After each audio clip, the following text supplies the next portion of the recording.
online manga. Is it a good thing? In some cases, people think it is. A lot of people think it is. A lot of anime fans, a lot of manga fans think it's okay to read manga illegally online. And most people probably say, oh, it's not illegal. Bullshit. Now, there are a lot of reasons why people think it's okay to read manga online. The most common example that I hear is taste testing. You want to try the manga out before you go out and buy it. And they say they have to go out and go on the internet and read the scanilations, otherwise they might not get into the series. Again, that's complete bull. Alright, here's one huge thing that really bugs the hell out of me. Alright, here's a manga volume. Monster. What is on the back of the manga volume? A description of the manga. I will repeat, description of the manga. That's how we know if we're going to like a series, or if we're going to like books, or like movies. The description on the back. On the back. They think they have to read an entire volume, sometimes hundreds of chapters before they actually like it. They use that excuse. I cannot believe they don't even know. And then here's another argument. Another way you can read manga without going online. Manga magazines. Otaku USA. What is in the middle of Otaku USA?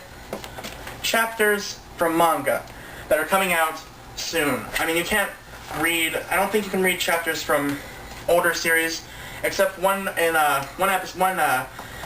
magazine of Otaku USA had a re-release of an older series, which I cannot remember at the moment. It was a shoujo manga, Ikura na Kiss or something. Anyway, but you can read the chapters in these manga magazines, guys. You don't have to go online. You do not. There's Shonen Jump magazine, one of the most popular magazines out there. They have chapters of One Piece, Naruto, and Bleach, as well as some newer series like Bakuman and Ultimo. You do not have to go online. You do not have to download the scanilations. Now, another thing that people probably overlook is you can go to libraries. You can go to libraries and read manga and check them out. You do not have to go online.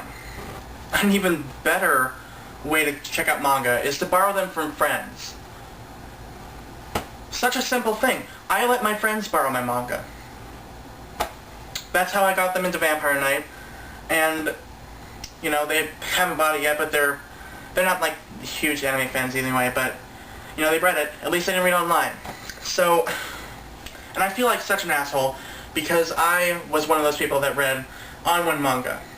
And I got a lot of hater comments from people saying, because in my Sustain the Industry video I did a few last week, a lot of people commented and said that it was okay to read on one manga. That's ignorant. Completely ignorant. I cannot believe so many people actually said that.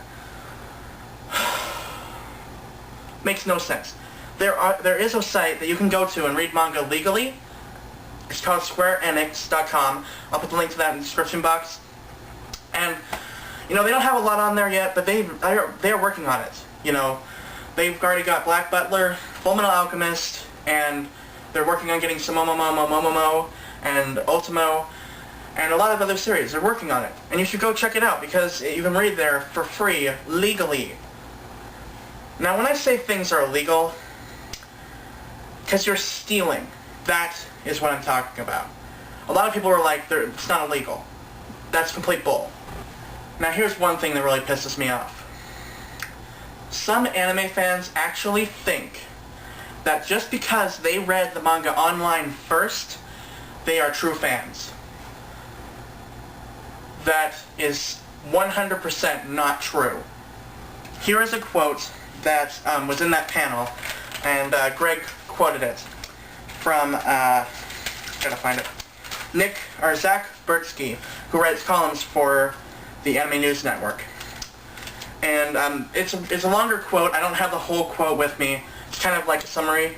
So I'll post a link to the video where he actually says the whole quote in the description box. And it says, "You are not valued by the artist if you are reading online illegally. And you're not adding another fan, you're just adding another leech to the system." And I have a little analogy that goes with that. Now I realize this is probably it looks really, really weird, and I know that, but I figured this out last night and I thought it was pretty interesting. But okay, I know, it's a roll of toilet paper, just deal with it, use your imagination. Now, alright, let's say that this roll right here is Japan, the creators of the manga, because they're supplying the anime and manga to the States. And this is the line for anime that goes to the States, and they get distributed and sold. And then you have the third line. This is a line for people who steal from the companies by reading scanilations, downloading anime, downloading scanilations online. Stealing. And you know what happens? They're still giving the anime to the States. But the fans are still stealing from the Japan, and the line's getting smaller, and the roll is getting smaller, until finally the line breaks and anime ceased to exist. There's my analogy. I hope I didn't just make a complete fool of myself holding a toilet paper roll for 5 minutes. Alright. Okay, so to sum it up, basically, if you're reading online, none of the money is going to the creators. The creators that create the manga and spend months and sometimes years working on their stories, that is just awful, guys. I can't believe that you guys do that. It's just crazy. And you can read manga, you can try out manga without reading them online. Like I said, back of the freaking manga volume, from manga magazines. You can read them at the library, borrow them from friends. You can even go on squareenix.com and read some series legally there. And the bottom line that you gotta know here is to buy the manga, support the creators, and don't become another leech in the system.